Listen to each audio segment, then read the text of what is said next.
platform created by youth in Perth, Western Australia for Rwandans around the world to collaboratively learn about the history and culture of Rwanda. We do this through various conferences and workshops. You might be wondering why we hold these workshops after conferences. We would like to transfer the knowledge that we learn from these conferences into something creative, as our ancestors have done. Currently, the focus is on the Genesis of Rwanda as told through many stories. We will be having an upcoming workshop that tells these stories through dance.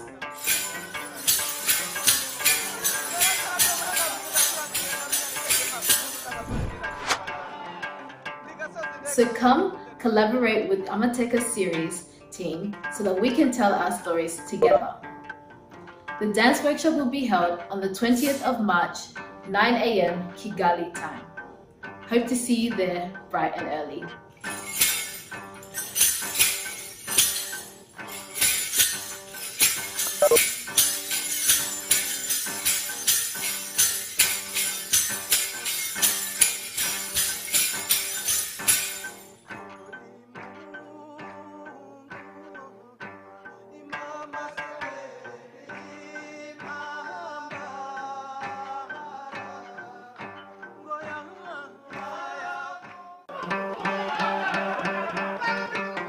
Hey guys, my name is Leila Ngoga, and I am a part of the Amateka Series team.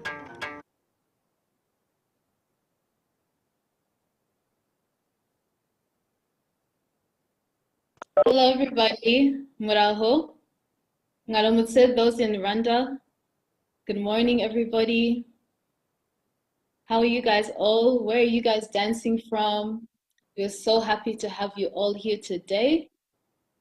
My name is Leila Ngoga, and I will be your MC for today. A few housekeeping rules. Please keep your microphones on mute. We want to minimize the disruptions that will be happening. Also, please don't be shy. You can turn on your webcams. We are all here together, learning together. This is a safe space, so please don't be shy. We want to see all your beautiful faces. Like I said before, we are excited to have you all join us for our very first virtual workshop that we are about to have. We're going to learn a lot. We will also be sweating a bit.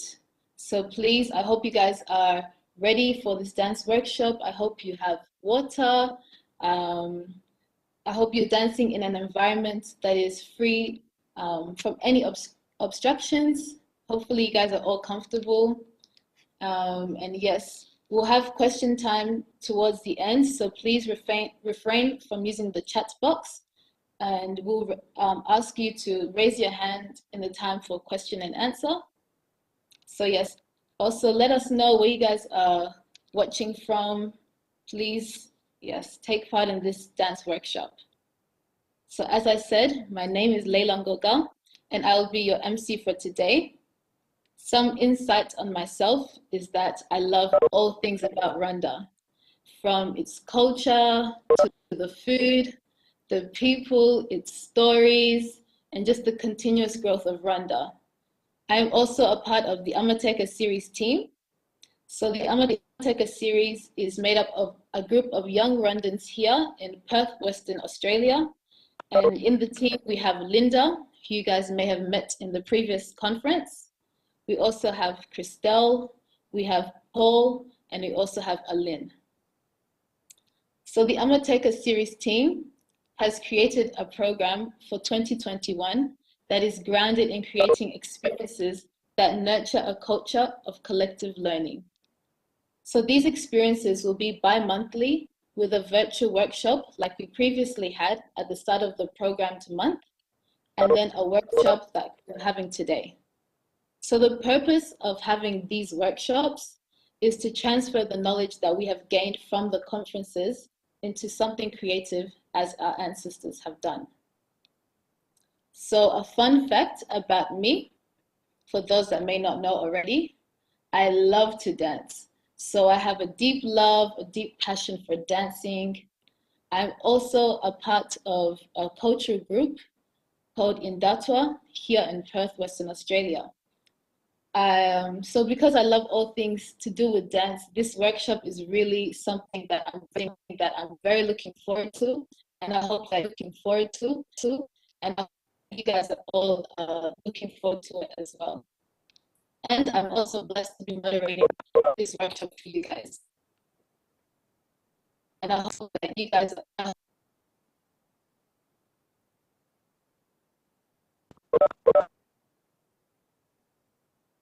introduce our guests, the Chiringo project team, who will also be facilitating the workshop today.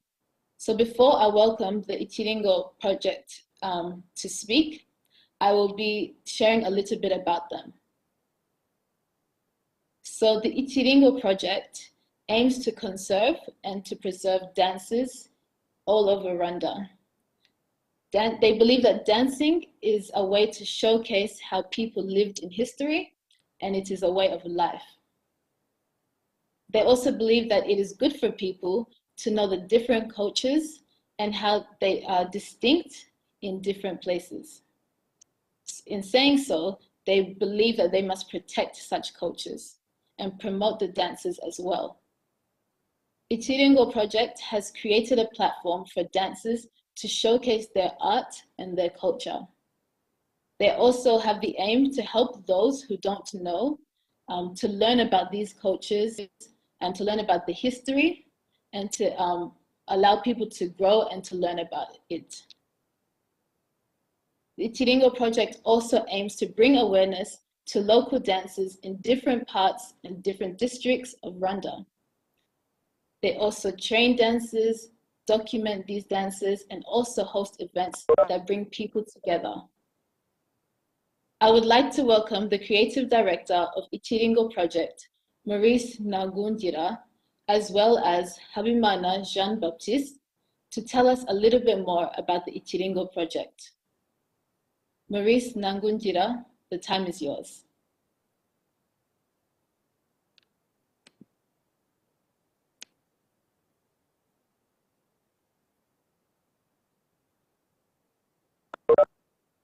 Ni umushinga watangijwe na Benedico, utangizwa bimwe mu mpamvu z'ingenzi ari ukugira ngo usigasire ndetse unateze imbere umuco nyarwanda biciye mu mbyino gakondo.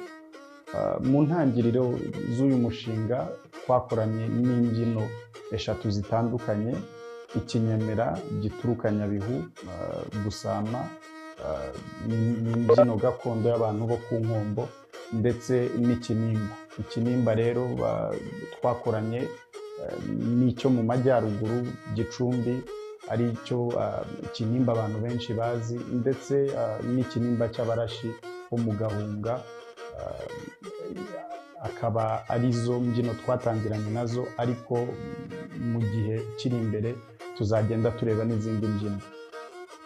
Bimwe mu byo twakoze cyane by'ingenzi harimo kudokimanta, gufata amashusho atandukanye avuga ku kinimba cyangwa se n'izindi mbyino, kugira ngo tubike ayo mashusho, tubike ubwo buryo, amateka ndetse n'uburyo imbyino zikora. Ikindi gice ari nacyo cy'ingenzi ni uko twararebye dusanga mu kugira ngo usigasire umuco cyangwa imbyino ugomba kuvugana na ba nyirayo, ndetse ugashaka uburyo hari byabahemba, byabaha amafaranga. Kimwe rero mu byo Ichiringo gikora ni uguhanga akazi kuri abatuye mu duce tw'izo mbyino zivamo, ndetse n'ababyinnyi ubwabo. Ni ukuvuga ngo nimba ufashe umubyinnyi ukamuhemba kubera kubyina, biroroshye ko azabiraga umwana we, biroroshye ko nawe abikora akabikuramo amaramuko, ntajye kujya mu yindi mirimo itandukanye kugira ngo abe ariho akura amaramuko.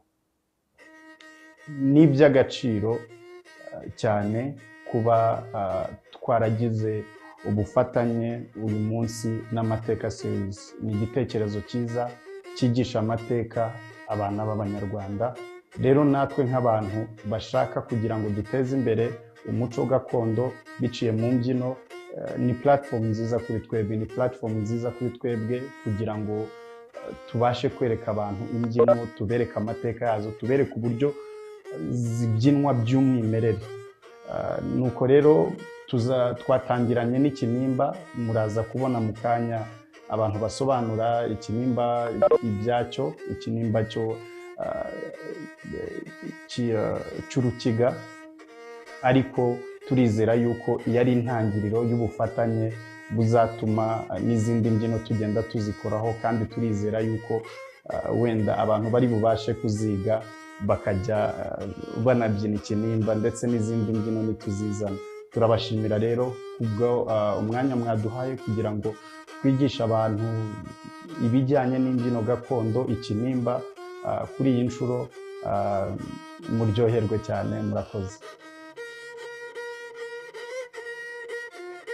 Umwihariko wa hano mu karere ka Gicumbi ni imbyino rero ibyinwa y'imbaraga koko.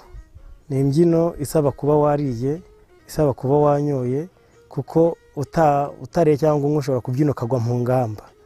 Niyo mpamvu rero abantu binaha ahenshi usanga baba bafite imbaraga koko, kuko bararya kandi bakanywa bakumva imbaraga ziraje. Ubundi rero ikinimba aho cyaturutse, nk'ubwenda ngo cyaturutse aha n'aha, ni umwihariko w'abakurambere muri make, kuko uko twagisanze niko natwe tugifasha ubu ngubu.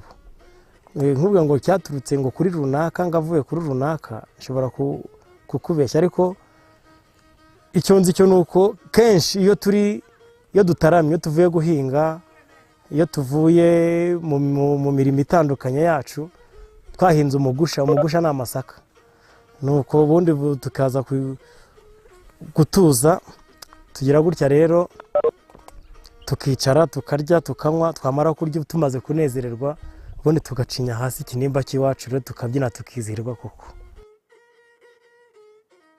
Tugiye kwigana hamwe ikintu bita ikinimba.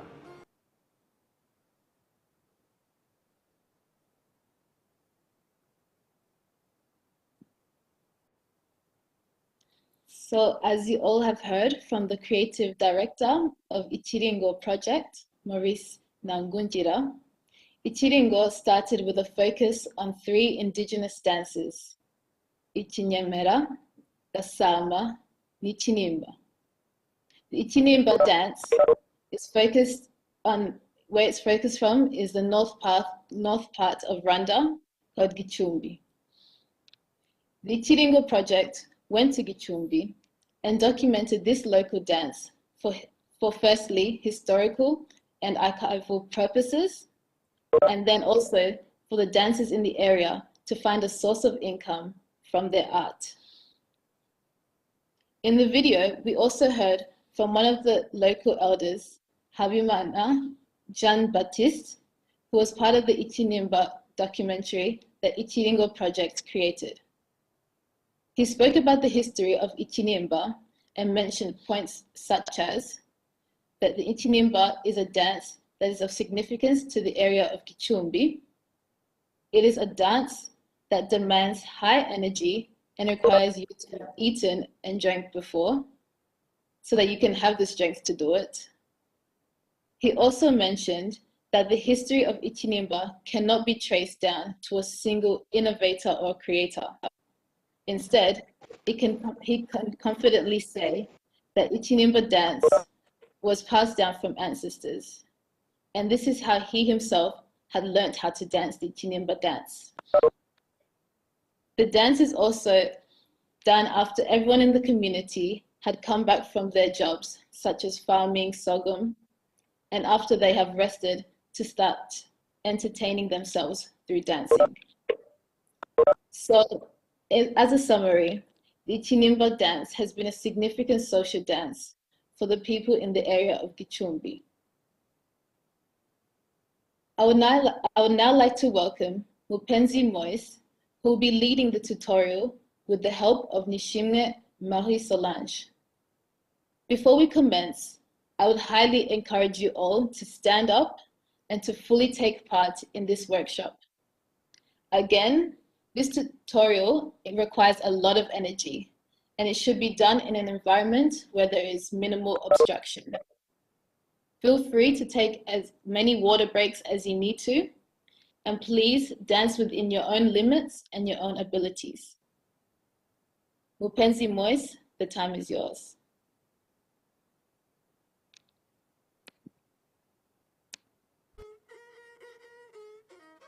Tugiye kwigana hamwe ikintu bita ikinimba.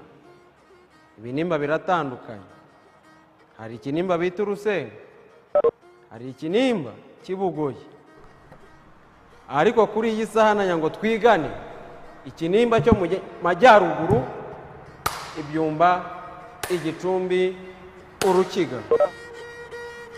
Ubundi icyo kinimba kigizwe n'ibice bibiri. Hari ukuridika no gucurira. Ubwo rero muri make ngiye gutangira mbereka uburyo iyo ikinimba gitangiye umuntu yinjira. Ubundi yinjira abara kabiri. Urugero: 1 2 1 2 1 2 1 2 1 2 1 2 1 2 1 2 twagiye 1 2 3 4.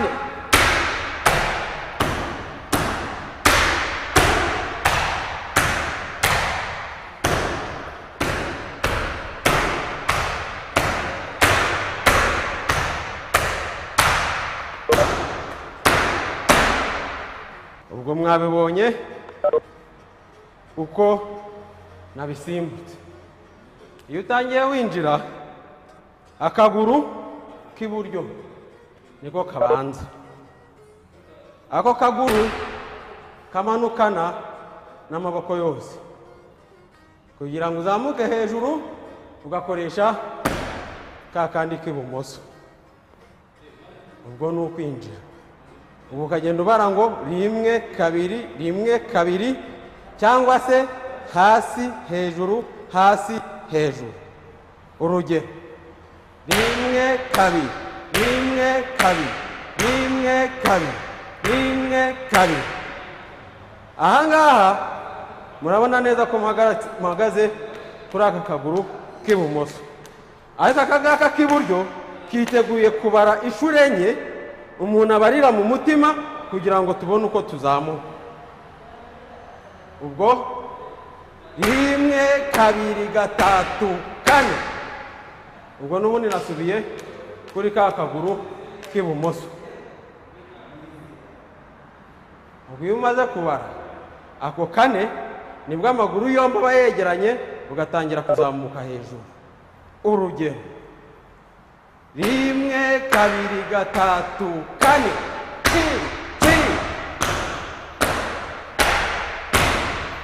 Gucurira ni tan tan tan tan tan tan tan.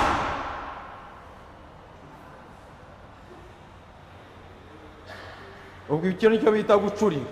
Nabwo aba ari kane, ariko ibyoroshye umuntu yabona ni uburyo umuntu abara kane agasimbuka. Gucurira turabizaho mu kanya. Twagiye rero: 1 2 3 4. Twagiye gucurira tan tan tan tan tan tan tan. Gucurira twagiye 1 2 3 4.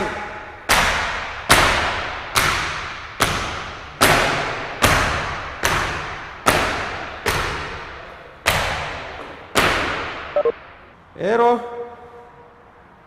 nkuko tuzi ko mu muco wa Kinyarwanda niyo abantu bataramaga, habaga hari ababyeyi bari gutanga impundu. Nuko rero no mu kinimba kubera ko ari kimwe, n'ababyeyi n'abakobwa n'abangavu bagisimbuka. Urugero: kamahamagarire umunyeshuri wanjye nimutozeho gato noneho tubifatanye tubisimbuke. Ubwo rero tugiye kwiga ikinimba. Gutangira bakubita rimwe kabiri. Ubwo rimwe umanukana n'akaboko k'iburyo n'akaguru k'iburyo, ukazamura akaguru k'ibumoso ariko kakuzamuye. Twagiye turebe, yego, tugakorane.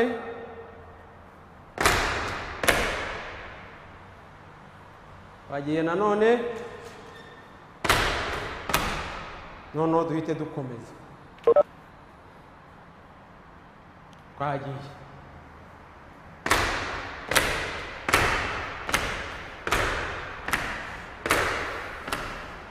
Rimwe kabiri, rimwe kabiri, rimwe kabiri, rimwe kabiri.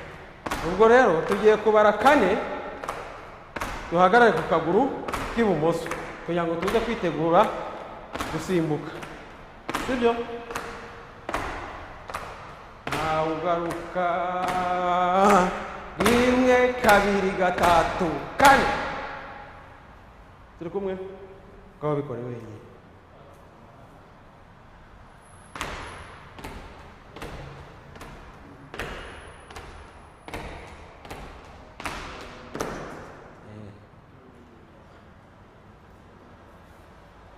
Ubwo none iyo tumaze kubara kane, ubwo nibo tugiye gutangira gusimbuka bya bindi bya kabiri kabiri nakwigishije mu kanya. Twagiye.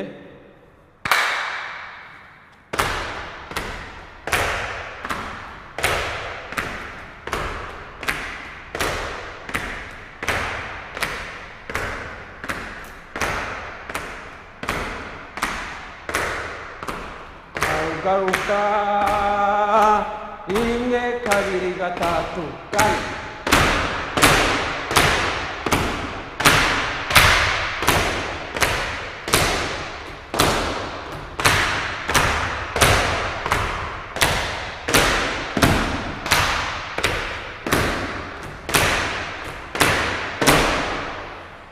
Duhere kuri kane.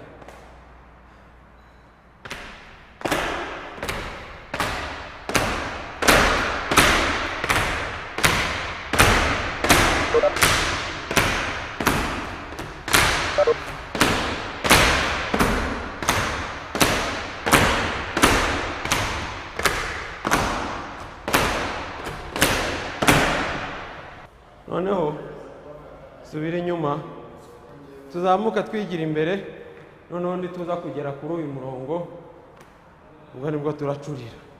Twagiye.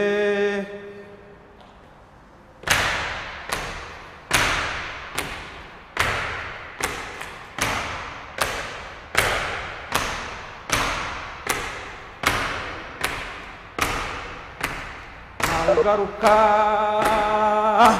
rimwe kabiri gatatu kane.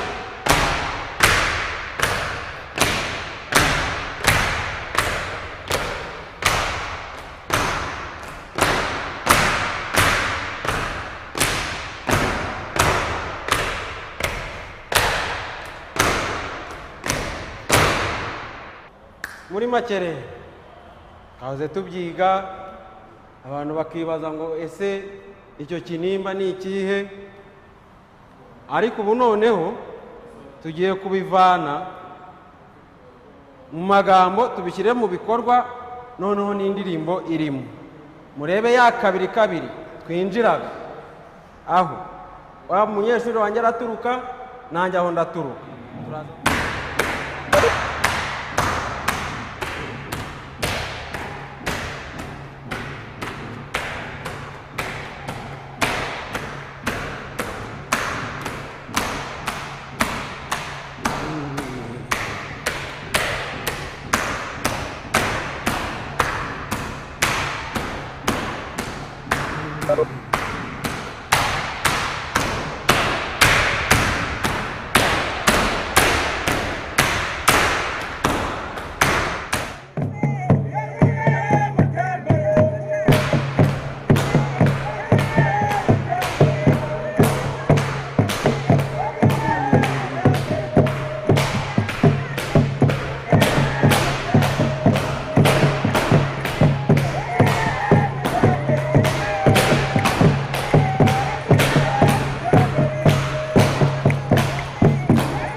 kubera ko nyetse ubiye inyuma mpaye umwanya wa muntu nawe kugira ngo abyine kugira ngo babone ko ikinimba ari kimwe.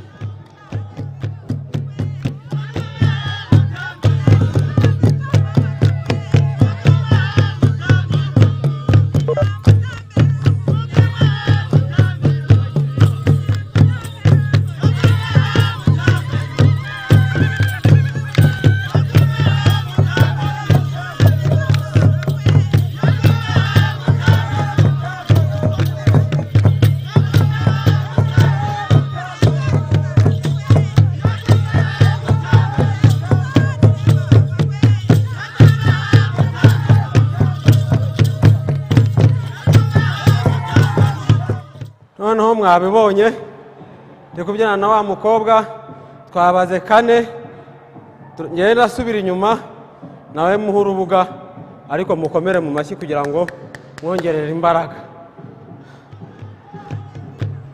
Bagiye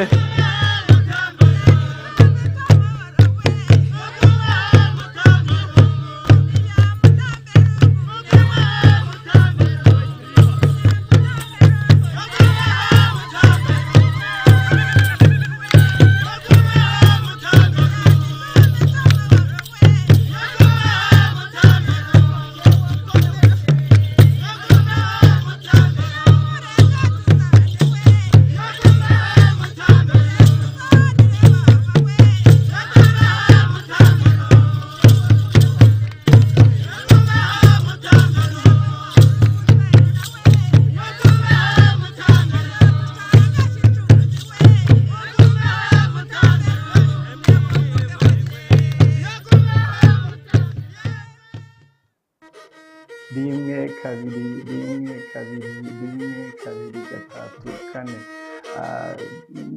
Mubonye rero ikinimba uburyo kibyinwa, nizere yuko muri mwebwe mu bari aha ngaha hari abantu benshi bashobora kuvuga ngo bajya mu ngamba bakabyina ikinimba rwose bagacinya akadiho. Nsoze rero nshimira Amateka Series, nshimira ababitegura barimo ambasade y'u Rwanda muri Singapore ndetse na Minisiteri y'Ububanyi n'Amahanga n'abandi bafatanyabikorwa babo.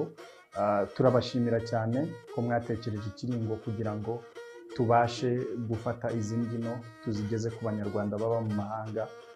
Turizera yuko yari intangiriro y'ubufatanye burebure cyane bizatuma abantu biga n'ikinyemera, bakiga gusama, bakiga n'izindi mbyino tuzaba turi gukora. Murakoze rero, murakagira Imana.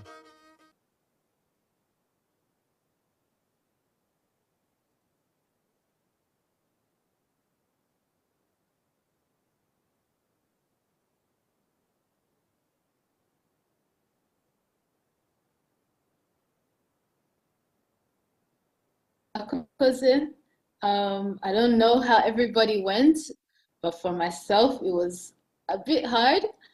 I'm not sure if it's possible. We didn't see anyone's cameras on, so I'm not sure if you guys all were able to do it, to learn. I'm not sure if it's possible. Maybe we can go back to the video and practice ourselves. And then if anybody has questions, please have your cameras on so I can see, and just raise your hand so I can just pick you and we can ask your question as well. Feel free to ask your question in Kinyarwanda, Chango in English, and we can get your questions answered. But maybe if the team, we can go back and just replay the tutorial again so that other people can be practicing the dance. Thank you.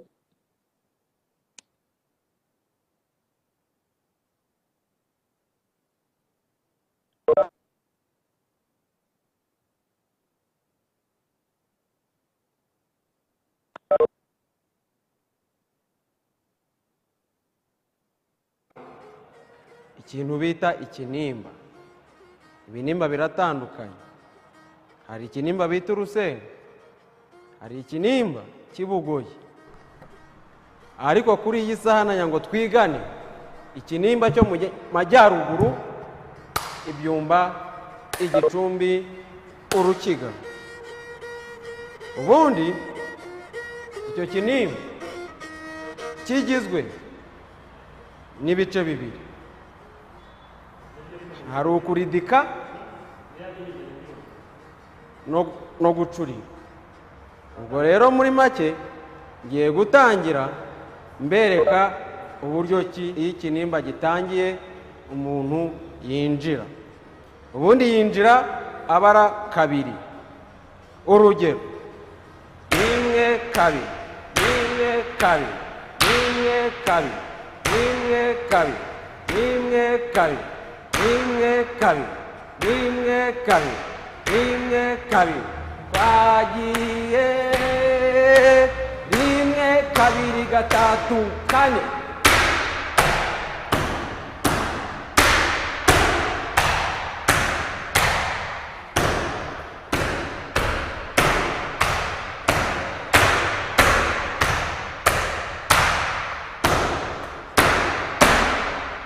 Ubwo mwabibonye uko nabisimbutse. Iyo utangiye winjira, akaguru k'iburyo niko kabanza. Ako kaguru kamanukana n'amaboko yose kugira ngo uzamuke hejuru, ugakoresha ka kandi k'ibumoso. Ubwo ni ukwinjira. Ubu ukagenda ubara ngo 1 2 1 2, cyangwa se hasi hejuru hasi hejuru. Urugero: 1 2 1 2 1 2 1 2. Ahangaha murabona neza ko mpagaze kuri aka kaguru k'ibumoso, ariko aka ngaka k'iburyo kiteguye kubara inshuro enye. Umuntu abarira mu mutima kugira ngo tubone uko tuzamuka. Ubwo 1 2 3 4. Ubwo n'ubundi nasubiye kuri ka kaguru k'ibumoso. Ubwo iyo umaze kubara ako kane, nibwo amaguru yombi aba yegeranye, ugatangira kuzamuka hejuru. Urugero: 1 2 3 4.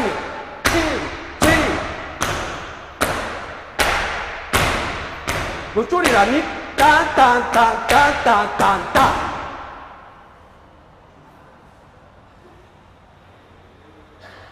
Ubwo icyo nicyo bita gucurira, nabwo aba ari kane. Ariko ibyoroshye umuntu yabona ni uburyo umuntu abara kane agasimbuka. Gucurira turabizaho mu kanya. Twagiye rero: 1 2 3 4. Ta ta. Twagiye gucurira ta ta ta ta ta ta ta. Gucurira twagiye 1 2 3 4.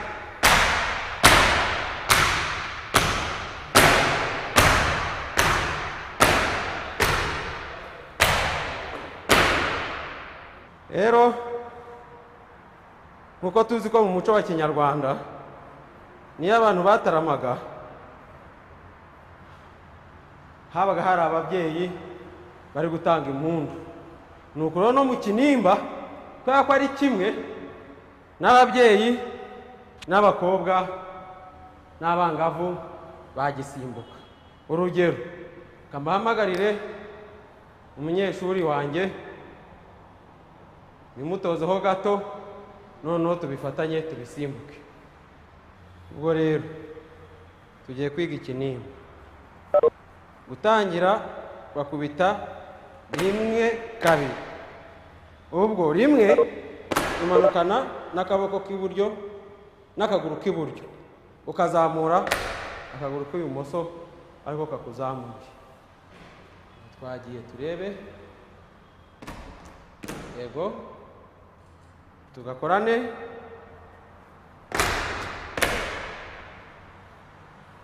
Wagiye nanone, noneho duhite dukomeza. Twagiye.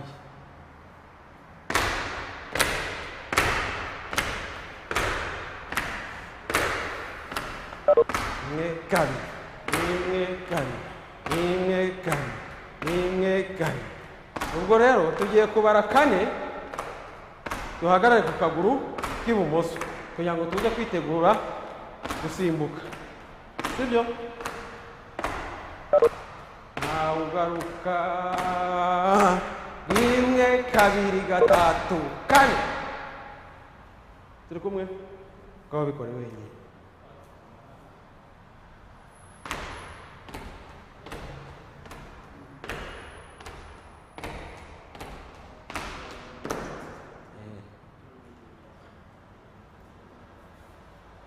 Ubwo none iyo tumaze kubara kane, ubwo niho tugiye gutangira gusimbuka ya bindi bya kabiri kabiri nakwigishije mu kanya. Twagiye.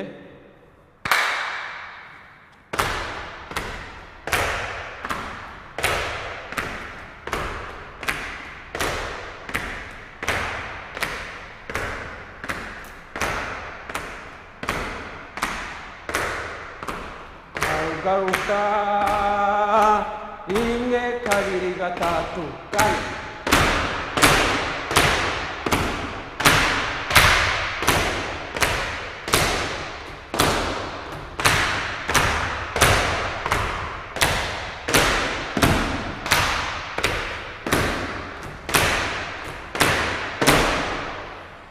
Duhere kuri kane.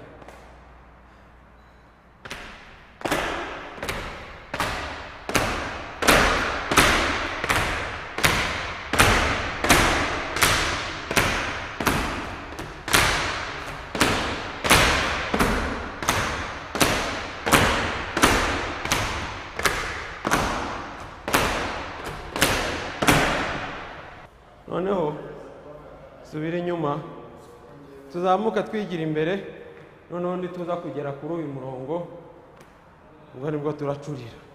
Twagiye.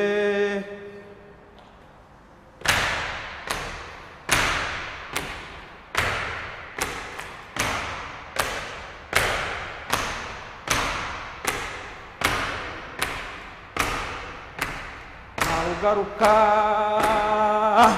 rimwe kabiri gatatu kane.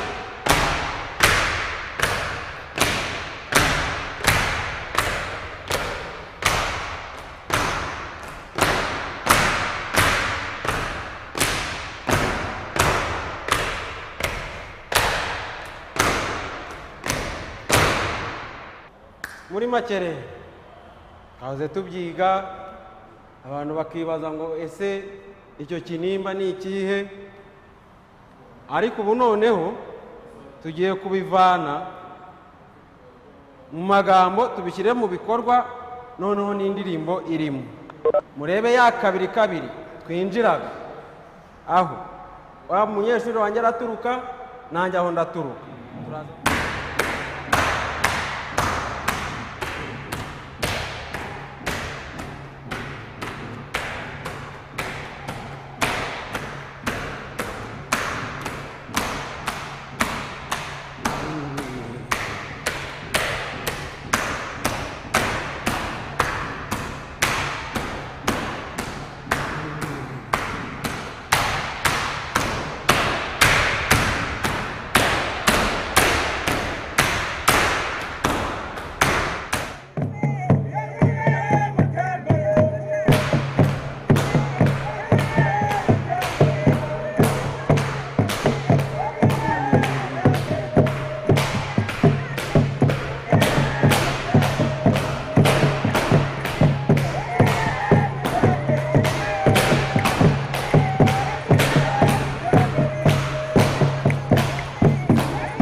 Kubera ko nsubiye inyuma, mpaye umwanya wa muntu nawe kugira ngo abyine, kugira ngo babone ko ikinimba ari kimwe.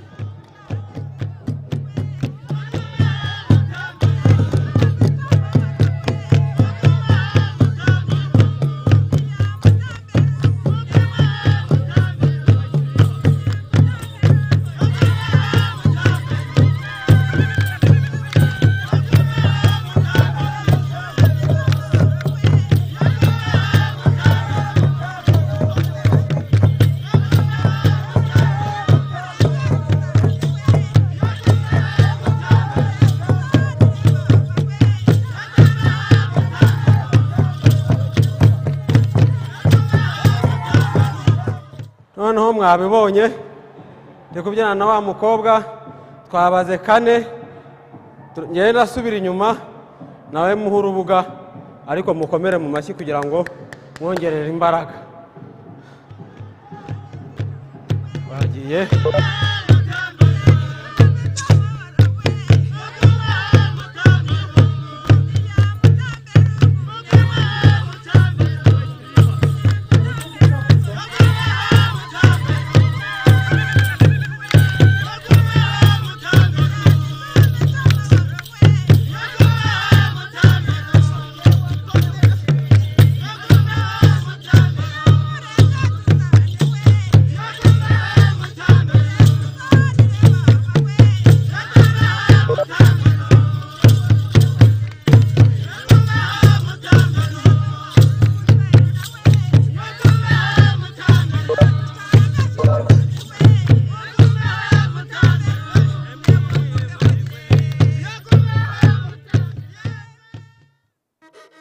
rimwe kabiri rimwe kabiri rimwe kabiri gatatu kane.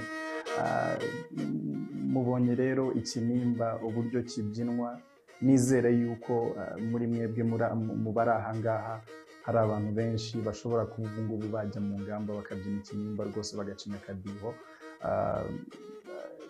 Nsoze rero nshimira Amateka Series, nshimira ababitegura barimo ambasade y'u Rwanda muri Singapore ndetse na Minisiteri y'Ububanyi n'Amahanga n'abandi bafatanyabikorwa babo.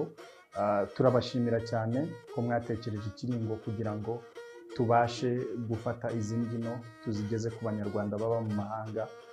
Turizera yuko yari intangiriro y'ubufatanye burebure cyane buzatuma abantu biga n'ikinyemera, bakiga gusama, bakiga n'izindi mbyino tuzaba turi gukora.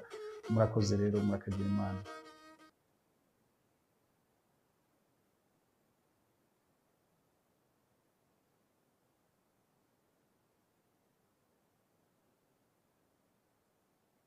Thank you so much. I know I saw some faces on screen that really tried. Thank you guys for showing as well. Nanja, I really tried, but I think I'll have to keep practicing and learning because it's not easy. And yeah, if anybody has questions, please, as I said before, show your face on the screen, raise your hand. I will welcome back Maurice as well so that he can come and answer any questions that you may have. I have a question actually first for Maurice. If you're here, please welcome back. For those that may not know, even myself, Ichiringo, the word Ichiringo, what does it mean? And how did you decide for Ichiringo to be the title, the name of your project?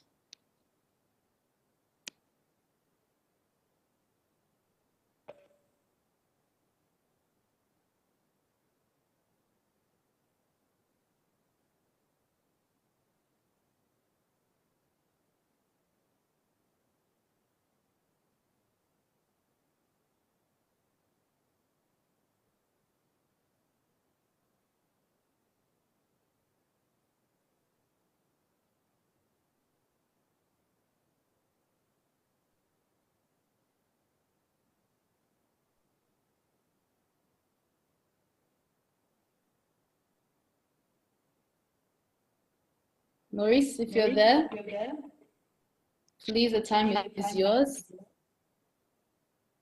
We have questions for you if you are there. If any other representative of Ichiringo is here as well, you're welcome to answer the questions. And for the audience as well, please prepare any questions that you have.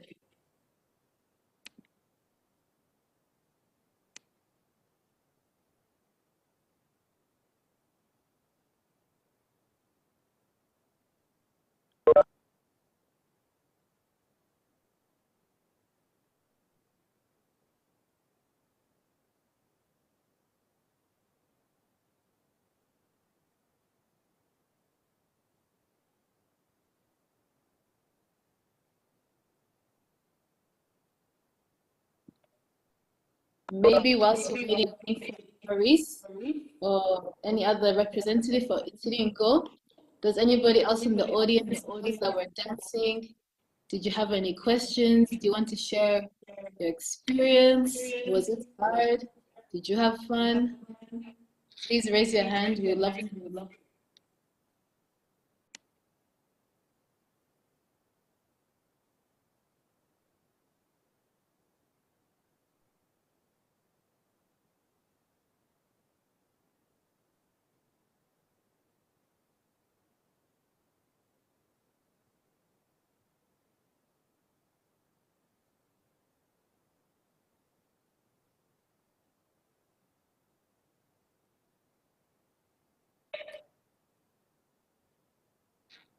I know maybe we're all tired. Oh, I see a hand up. Usamaza Eve, the time is yours. You can unmute yourself.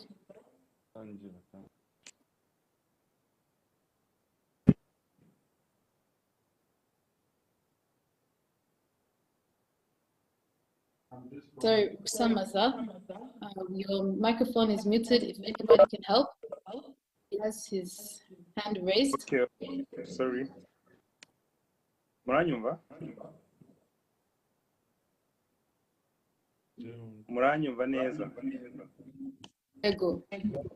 Okay. Nitwa Rusamaza Yves, ntuye mu Bushinwa, mu mujyi witwa Hinyange, mu ntara ya Hunan.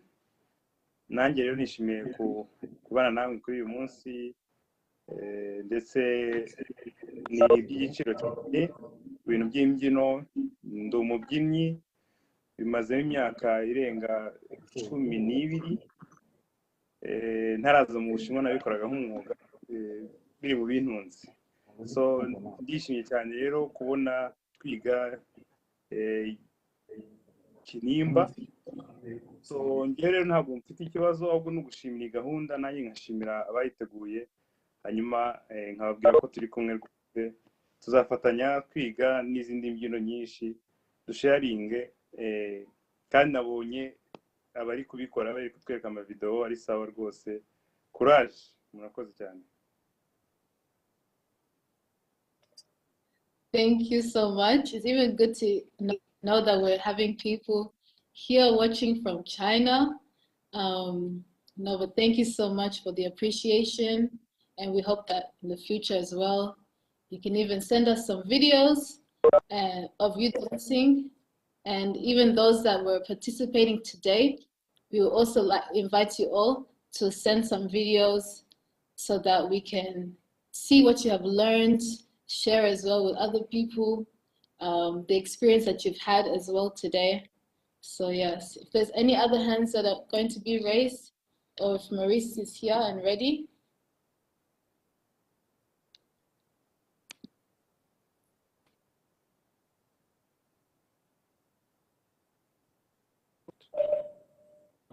You guys hear me now?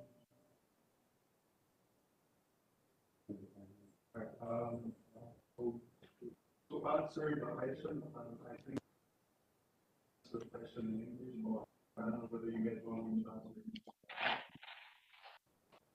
in Any language is fine. Okay, so the question was asked in English. I think I'm going to answer it in English as well.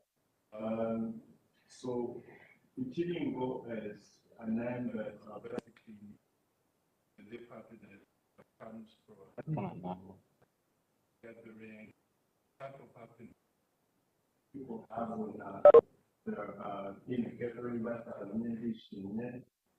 so we chose to project that basically because this dance brand, it's the people you never, this is one thing about all the dances in Rwanda that nobody dances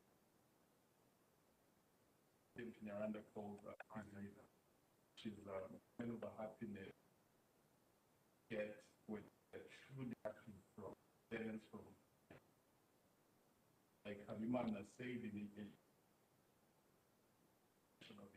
I would say that when people gather and out of Uhinga or other other activities and get together. And dance is one of the ways to connect them. And for us as a project that brings so many different dances from Rwanda and bring them together and be able to show to a platform like this that is dance to other Rwandans. The word like Itingo that signifies that kind of happiness, that doing it, the happiness that dancing causes. Was the right name for the project. So I don't know whether there was there anything else to add. If anybody has another question, I can definitely answer the question.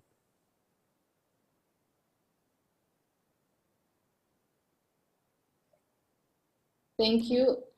Like Maurice said, if anyone has questions, please turn on your camera. We want to see you. Raise your hand, please. If there's any other questions.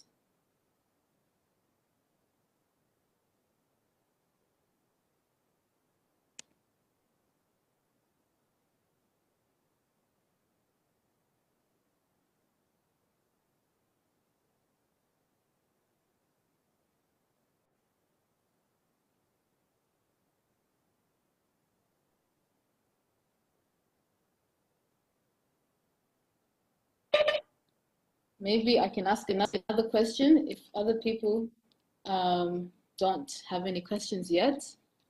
Since I think you guys have mentioned before that your plan is to also showcase different dances in Rwanda of different districts, why did you guys choose maybe to start with Ikinimba? What inspired you with Ikinimba? Yes. So Ichinimba is among other indigenous dances in Rwanda.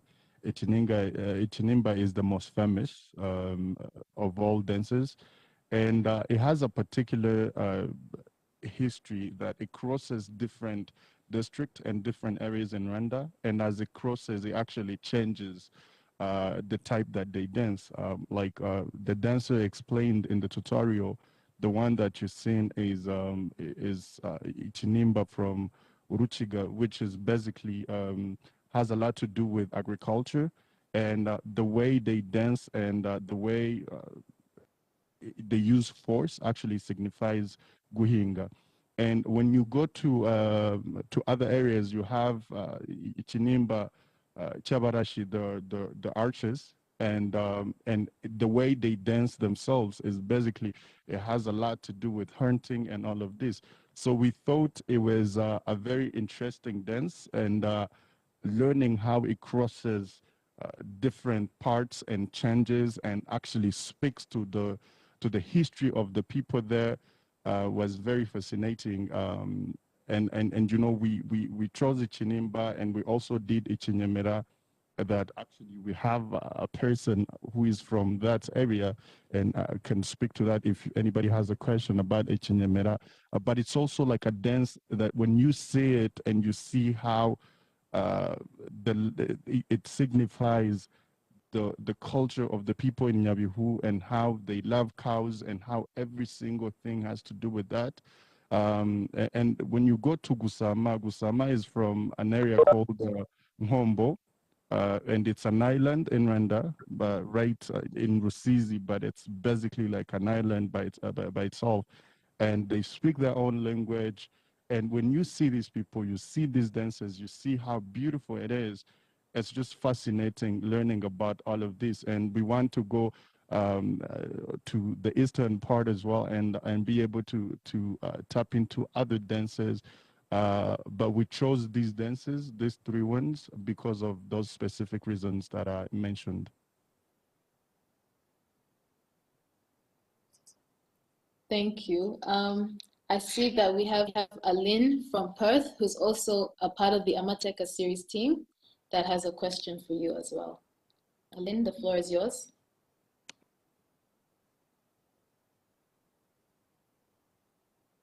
Hi, thank you, Layla.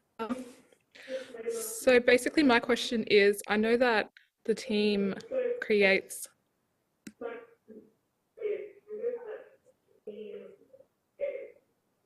documentaries. We're wondering where we can access them.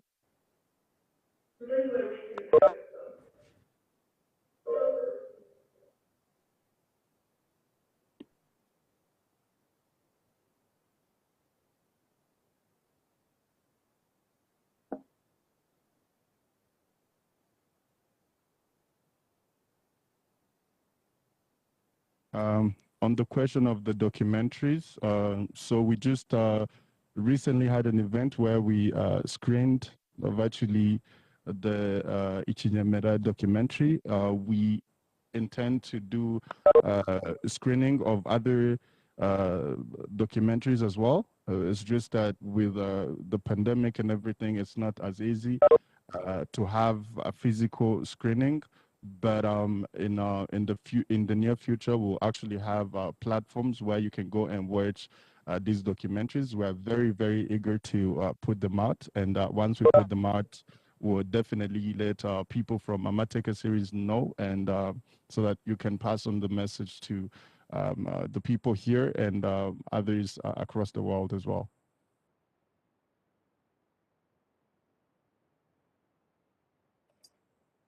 I think that's a very good idea as well, especially in times of this pandemic. For people, for example, like me, who love to learn about the history and culture of Rwanda, who love to dance, having resources such as this documentary is a great way to actually learn about such things. Yeah. When you guys do have the screening and have the access to be sharing them, we would love to, share as well with the world and be a part of that project or be a part of the learning team. Yes. Sorry, before your answer about the meaning of Itiringo, the microphone wasn't working properly, so a lot of people weren't able to actually hear your answer. If you can maybe repeat the answer of what Itiringo means. Thank you. Okay. Like I said before, I think my microphone is working right now. So Ichiringo means a deep happiness, a kind of contagious happiness that comes from social gatherings and like the kind of happiness that is idashira that does not end. And we chose the word Ichiringo because in dancing Kinyarwanda, one of the main thing that every single dance, whether it's a gusama, whether it's a ichinimba, whether it's ichinyemera, ijishakamba, and other dances from Rwanda, is people who dance these songs, these dances have to be happy. I mentioned earlier that there is a word called kwizirwa, which basically means like a very, very pure happiness that comes from within. And it's the type of happiness that comes when you dance, when you connect to the music and follow all of this. So as a project that connects these dances, the dances that, causes the kind of a contagious and deep happiness, like Ichiringo, we thought it was the right name to name the project. Thank you.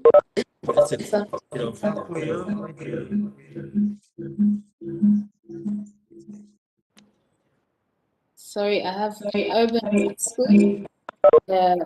I'm not sure actually. Somebody's microphone is not muted. So yes, I'm not sure if anybody else has any questions they want to ask. I can't see any faces. If they want to raise hands, please don't be afraid to ask any questions. We're all here together, learning together. You can ask in Kinyarwanda as well. We've had a lot of English questions. Hi, my name is Brandon. I don't know if you can hear me. Yeah, it's not as a question, but it's more like a quick recap because like I couldn't log in the very morning, so I'm wondering if I missed a lot or anything like that.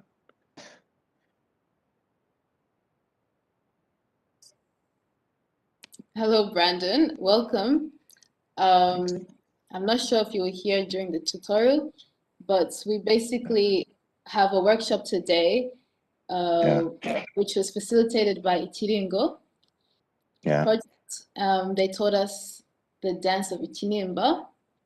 okay, So the Ichiringo project, we are joined together with the creative director, Maurice, yeah, who was also answering previous questions. I think I saw your face before.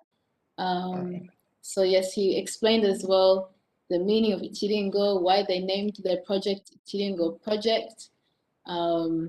In summary, the project, they aim to really conserve and preserve indigenous dances in Rwanda.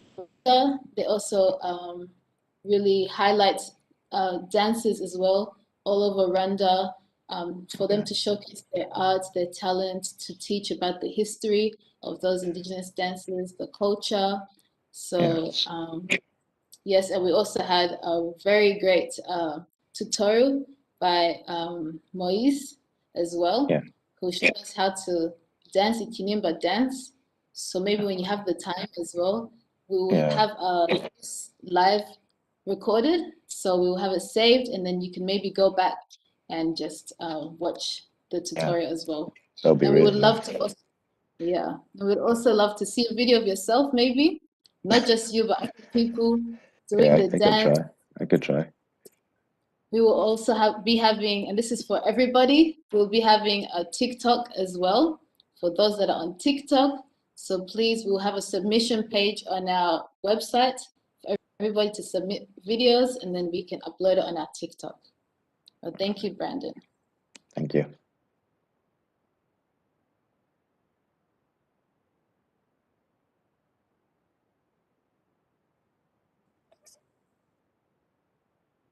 Somebody, Yitwa Danielle, asked if there is, sorry, let me see, if there is any specific meaning in Kinimba.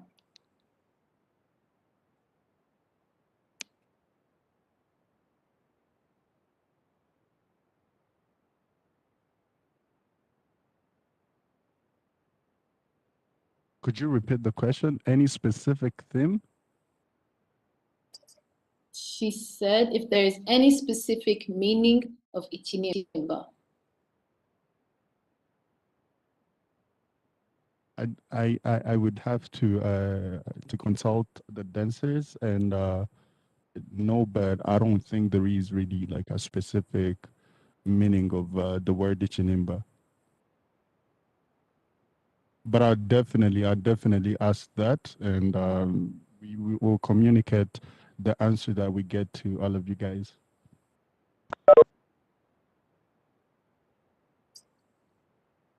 Thank you. Is there anybody else that may have a question?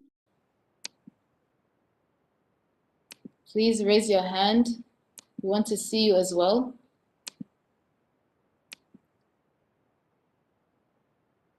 Or those as well that were dancing, how was your experience? Any questions for Maurice?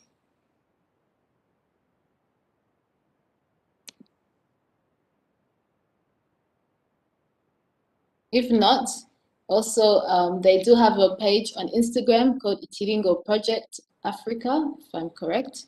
So you can always follow them, and then if you have questions, I'm sure you can ask them, or you can always ask us on our page, and we can research or ask them as well, and maybe pass on the answers to you if you guys are shy now. But yes, on behalf of the Amateka Series team, I would like to thank you, the creative director, Maurice. I would also like to thank Habimana Jean-Baptiste, Mpenzi Moise, Nishimwe Marie Solange, and the rest of the Ichiringo project team for sharing your knowledge, your art, and the passion here today. We definitely are leaving here having learned something and maybe even sweated a little bit.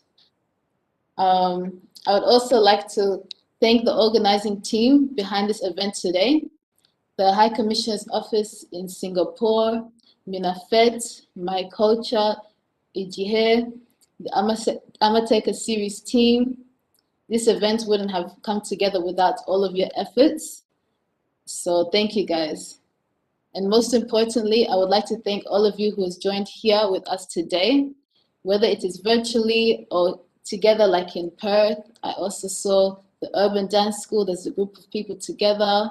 So thank you all for your love, for your support that you are continuously showing us. Without your support, without your interest in us Amateka Series, we wouldn't be doing what we are doing today. So we thank you. As I said, after this workshop, we will be having a TikTok account live. So please, on our website, amatekaseries.com, submit your videos. We would love to see what you learned today. We would love to hear from you guys as well, and would love to share on our TikTok account. Don't forget as well to follow us, to contact us as well on our social medias. We have our Instagram page, our Twitter page, our Facebook page. We also have YouTube where we will be uploading this live as well. So you can always go back, reflect, continue to practice the Kinimba dance. And also in our next plan, in our next program, we will be having the Kwibuka 27 coming soon. So it will involve an insightful panel discussion, which will be followed by a workshop as well. So don't forget to check out our website and sign up to our mailing list to have great news and to be updated with the next event that we will be having. So I'd like to thank you all for being here today. My name is Leila Ngoga. Again, I am your host, and I'm honored to be sharing this time with all of you. Thank you.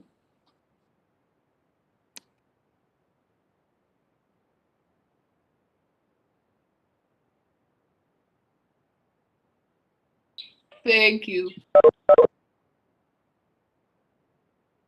Thank you.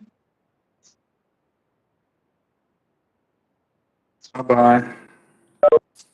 Weekend nziza kuri mwese. Muranyumva? Weekend nziza.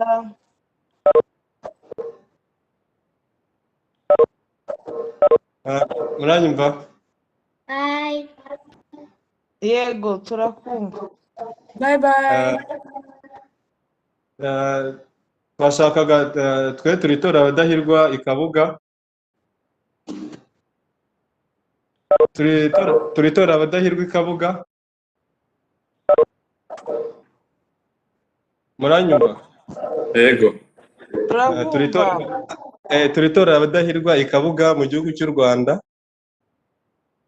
Twashaka kubasangiza natwe uburyo babyinamo cyangwa se imiririmbire.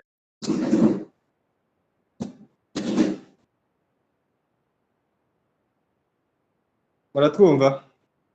Yego, twashaka kubasangiza imiririmbire, uburyo umuntu ashobora kwigamo kubyina, cyangwa se uburyo umuntu yabitangira kugira ngo atangire kubyiga.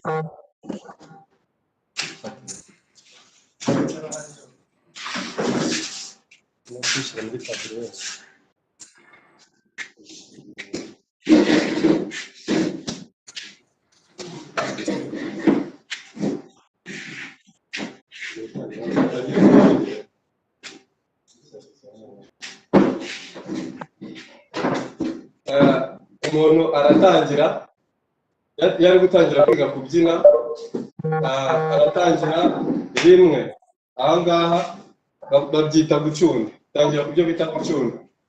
Rimwe, kabiri, gatatu, ubwo ni mu ruhande rwa mbere, urundi ruhande rwa kabiri. Rimwe, kabiri, gatatu, ubwo ni uruhande rwa kabiri, babyita gucunda.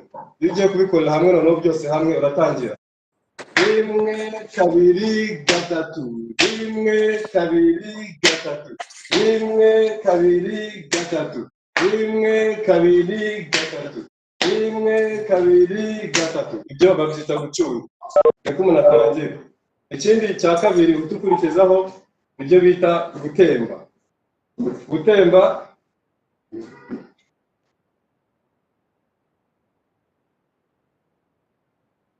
muratwumva? Yego. Yego, tugiye gukurikizaho icyo bita gutemba. Gutemba naho urambura amaboko ku gice cya mbere, wamara kurambura amaboko ugana ahangaha, uraza ukakata 1 2 3 1 2 3 1 2 3 1 2 3 uko babyita gutemba. Noneho tukajya ku kindi bita amatako. Amatako naho uraza 1 2 3 ukagaruka urundi ruhande 1 2 3 noneho kubiteranya byose batangiye gucunda dukurikizaho gutemba tujya mu matako. Noneho iyo uvuye mu matako ukora icyo bita kugwa mu nka. Nabwo ubwo niba twageze ahangaha uza hano 1 2 3 4 ukagwa mu nka. Tugiye kubiteranya noneho byose hamwe. Twabanje ahangaha hano twamanje tuza ahangaha reba ahangaha ubwo ngubwo tugiye gutemba. Turatemba 1 2 3 nk'uko twabikoze.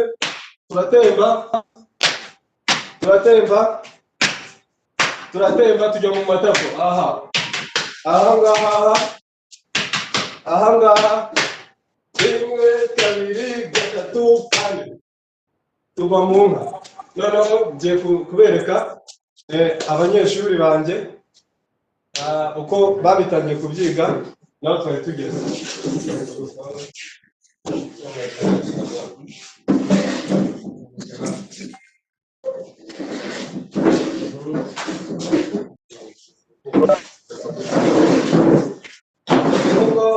Uko twatangiye ducunga, turatemba tujya mu matako, turangiye tugwa mu nka. Nibyo tugiye gukora noneho byose hamwe. 1 2 3 ahangaha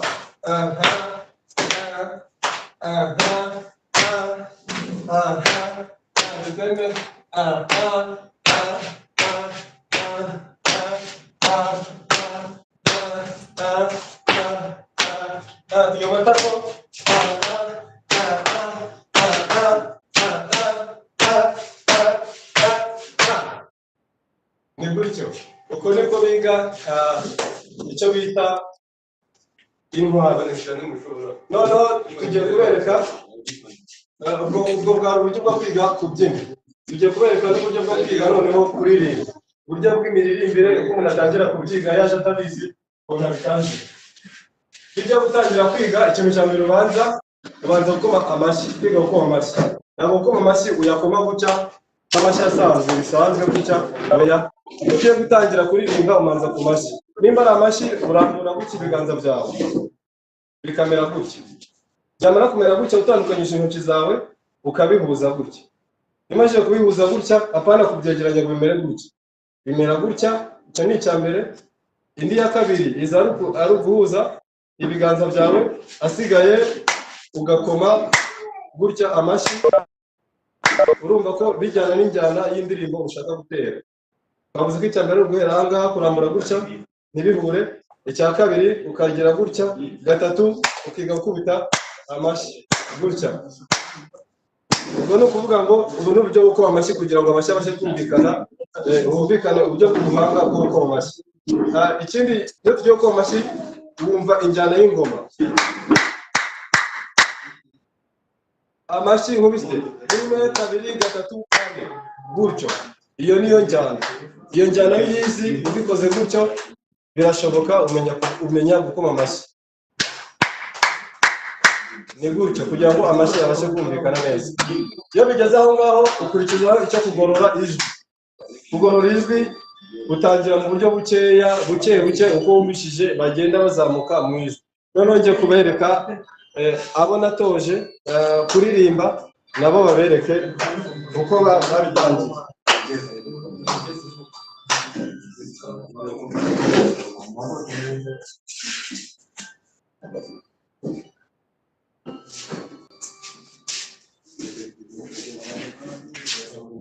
Murakoze. Mbere y'uko tubigisha kuririmba turabanza turabaririmbe mwumve, hanyuma mwumve, niturangiza turaza kubigisha ukuntu utangira uzamura umuhogo, wamara kuzamura umuhogo ukiga gushyira kuvuga amagambo nk'uko avugwa mu ndirimbo, hanyuma nyine ubwo niturangiza kubaririmbira turabigisha uzajya muririmba nawe.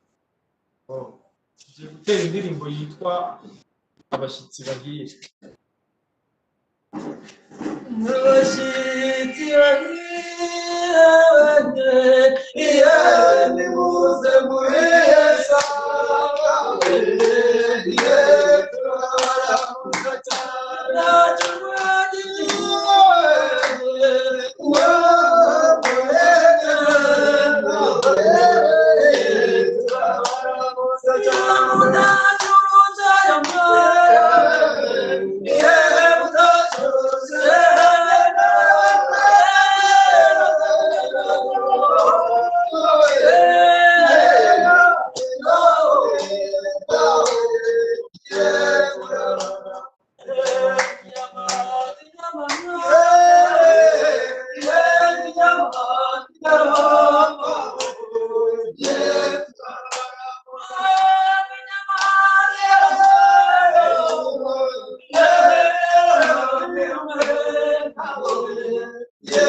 turabaramuka cyane.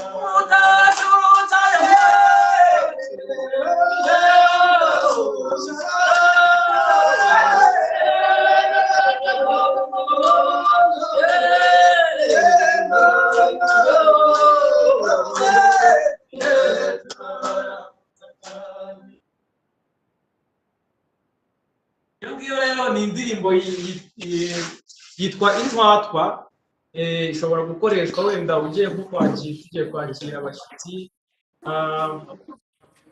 hanyuma nyine ziratandukanye, hari intwatwa, hari imishagiriro, hari iz'abagore beza. Reka tubanyuremo wenda nko ku mushagiriro, turangiza turi bubanyuremo no kuri bagore beza. Urukundo rwuzuye umutima,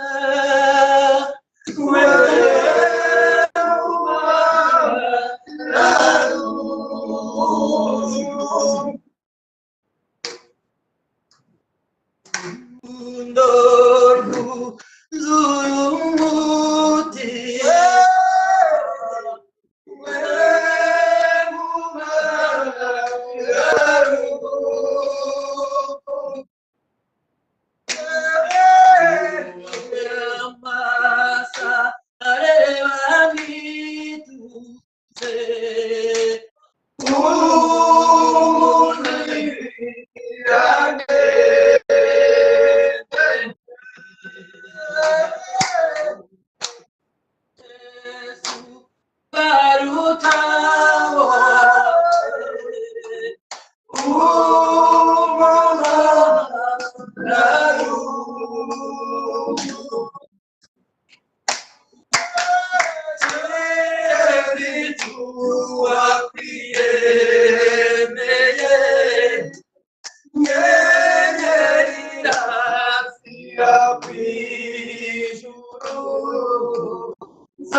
iyo ni indirimbo y'umushagiro, ibyinwa n'abakobwa batemba berekana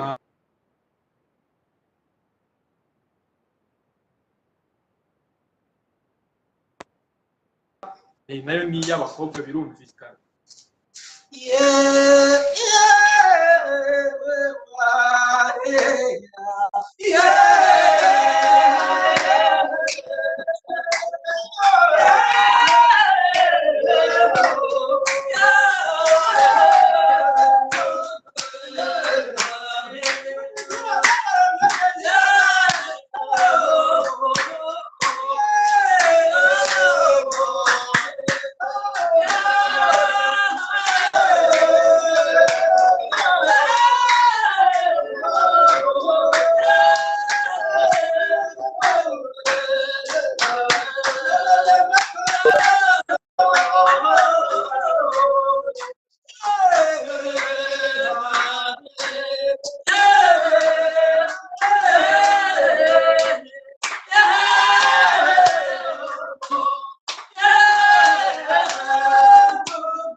muranyumva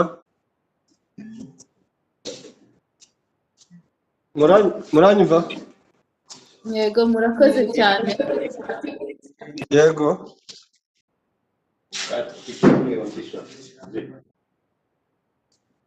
Maybe next time we can have you guys showcase.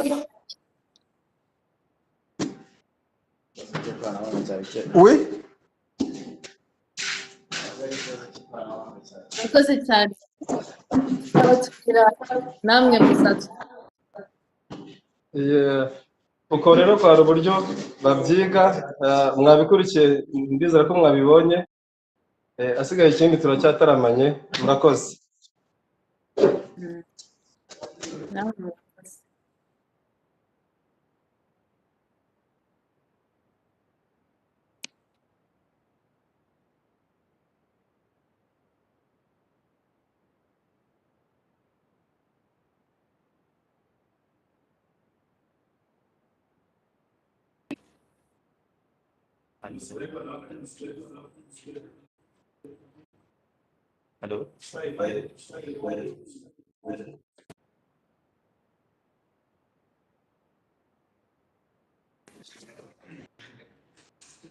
Hello.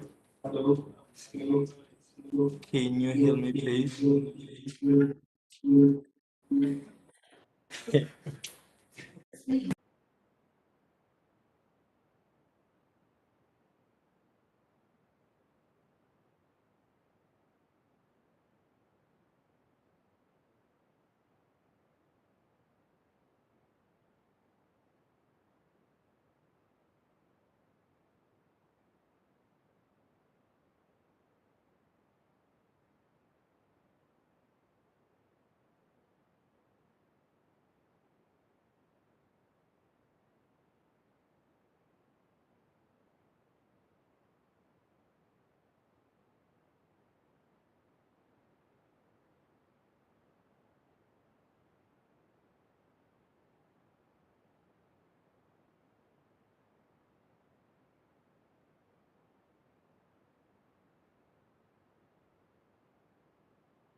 Thank you, everybody. I want to thank as well the Kimisagara team. Murakoze. We'll see you all next time. Enjoy the rest of your day. Enjoy the rest of your night as well, depending on where you're watching from. And we'll see you all next time. Murakoze. Hey guys, my name is Leila Ngoga, and I'm a part of the Amateka Series team. Amateka Series is a platform created by youth in Perth, Western Australia for Rwandans around the world to collaboratively learn about the history and culture of Rwanda. We do this through various conferences and workshops. You might be wondering why we hold these workshops after conferences. We would like to transfer the knowledge that we learn from these conferences into something creative, as our ancestors have done. Currently, the focus is on the Genesis of Rwanda as told through many stories. We will be having an upcoming workshop that tells these stories through dance.